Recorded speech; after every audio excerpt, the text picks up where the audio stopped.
లంతకుంట మండలం కేంద్రంలోని అన్ని రాజకీయ పార్టీ ప్రతినిధులతో గ్రామ పంచాయతీ ఓటర్ల జాబితా అనుబంధంపై ఎంపీడీఓ కార్యాలయంలో ఈ రోజు ఉదయం ఎంపీడీఓ శశికళ సమావేశాన్ని ఏర్పాటు చేయగా ఇందులో టీడీపీ మండల అధ్యక్షుడు ఎల్ఓజీ, బీఎస్పీ మండల అధ్యక్షుడు అమర్ మరియు సిపిఎం జిల్లా నాయకులు గన్నేరం నరసయ్య పాల్గొన్నారు.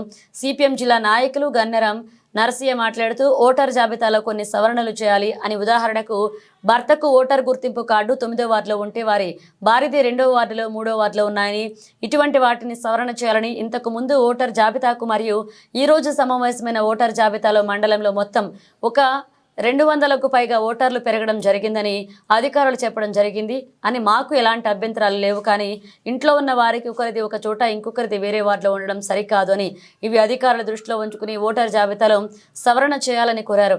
ఈ కార్యక్రమంలో అధికారులు ఇల్లంతకుంట ఎంపీడీఓ శశికళ, సూపరింటెండెంట్ శెట్టి శ్రీనివాస్ తదితరులు పాల్గొన్నారు.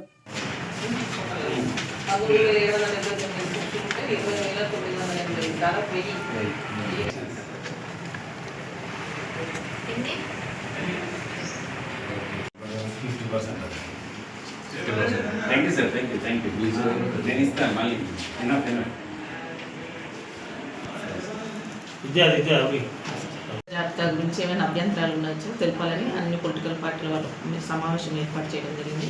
ఈ సమావేశంలో ఎలాంటి అభ్యంతరాలు లేవని తెలియడం జరిగింది. రోజు మండల పరిషత్లో గ్రామ పంచాయతీ ఓటర్కి సంబంధించి మరికొన్ని అదనంగా యాడైనాయని గౌరవ ఎంపీడీఓ గారు అన్ని పార్టీలను పిలిచి సమావేశం ఏర్పాటు చేయడం జరిగింది. అయితే కొత్తగా మొన్న గతంలో జరిగిన సమావేశానికి ఇప్పటికీ టోటల్ మండల వ్యాప్తంగా ఒక 200 చిల్లర అదనంగా ఓట్లు వచ్చినాయని చెప్తా ఉన్నారు.